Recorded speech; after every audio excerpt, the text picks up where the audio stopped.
Ala Rasulul Karim. InsyaAllah pagi ini kita dengar beberapa hadis mengenai kelebihan solat berjemaah. Mudah-mudahan kita dapat manfaat yang banyak. Nahmadu wa nusalli ala Rasulul Karim. Amma ba'd.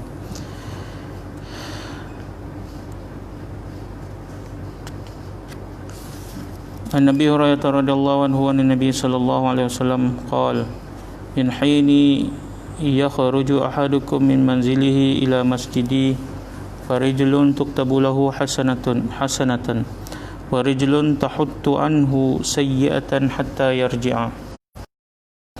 Sayyidina Abu Hurairah radhiyallahu anhu meriwayatkan bahawa Nabi sallallahu alaihi wasallam bersabda, sebaik sahaja seseorang kamu keluar untuk pergi ke masjidku, maka untuk satu langkahnya ditulis satu hasanah dan satu langkah lagi digugur kejahatannya sehingga dia pulang. Sayyidina Abu Hurairah radhiyallahu anhu meriwayatkan bahawa Nabi sallallahu alaihi wasallam bersabda, sebaik sahaja seseorang kamu keluar untuk pergi ke masjidku, maka untuk satu langkahnya ditulis satu hasanah dan satu langkah lagi digugurkan kejahatannya sehinggalah dia pulang. An Abi Hurairah radhiyallahu anhu qala Rasulullah sallallahu alaihi wasallam, kullu sulami minan nasi alaihi sadaqatun kulla yawmin tatlu fihi asy-syams qala ta'dilu bainal itsnaini sadaqatun wa tu'inu ar-rajula fi dabatihi fatahmiluhu 'alaiha aw tarfa'u lahu 'alaiha. Qala wal sadaqatun wa tumitul adha 'anit tariqi sadaqatun. Sayyidina Abu Hurairah radhiyallahu anhu berkata bahawa Rasulullah sallallahu alaihi wasallam bersabda, apabila terbit matahari pada setiap hari, maka menjadi kewajipan setiap manusia memberi sedekah untuk setiap sendinya kerana bersyukur di atas kesejahteraan sendi itu. Berlaku adil, yakni mendamaikan antara dua orang, itu merupakan sedekah. Kamu membantu seseorang sehingga dia dapat menunggang kenderaannya atau meletakkan barang-barangnya di atas kenderaannya merupakan sedekah. Percakapan baik ialah sedekah. Setiap langkah yang diambil untuk pergi bersolah ialah sedekah, dan mengenepikan benda-benda yang menyakiti dari jalan juga sedekah. Sayyidina Abu Hurairah radhiyallahu anhu berkata, Rasulullah sallallahu alaihi wasallam bersabda, apabila terbit matahari pada setiap hari, maka menjadi kewajipan setiap manusia memberi sedekah untuk setiap sendinya kerana bersyukur di atas kesejahteraan sendi itu. Berlaku adil, yakni mendamaikan antara dua orang, ialah sedekah. Kamu membantu seseorang sehingga dia dapat menunggang kenderaannya atau meletakkan barang-barangnya di atas kenderaan ialah sedekah.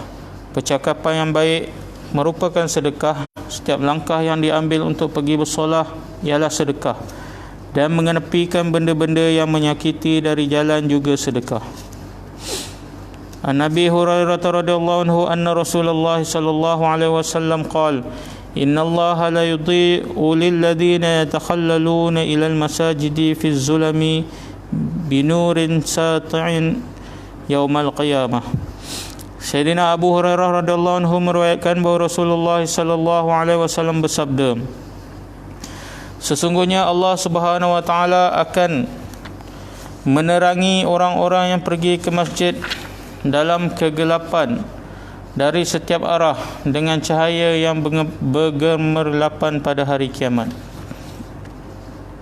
Sayyidina Abu Hurairah radhiyallahu anhu meriwayatkan bahawa Rasulullah sallallahu alaihi wasallam bersabda, sesungguhnya Allah akan menerangi orang-orang yang pergi ke masjid dalam kegelapan dari setiap arah dengan cahaya yang bergemerlapan pada hari kiamat. Abu Hurairah radhiyallahu anhu an Nabi sallallahu alaihi wasallam qala, basyiril masya'ina fi adh-dhulami ila al-masajidi bin nuri tami yaumal qiyamah. Sayyidina Buraidah radhiyallahu anhu meriwayatkan bahawa Nabi sallallahu alaihi wasallam bersabda, berilah berita gembira kepada orang-orang yang selalu berjalan ke masjid pada waktu malam yang gelap, iaitu dia akan mendapat cahaya yang sempurna pada hari kiamat. Sayyidina Buraidah radhiyallahu anhu meriwayatkan bahawa Nabi sallallahu alaihi wasallam bersabda, berilah berita gembira kepada orang yang selalu berjalan ke masjid di waktu malam yang gelap, iaitu dia akan mendapat cahaya yang sempurna pada hari kiamat.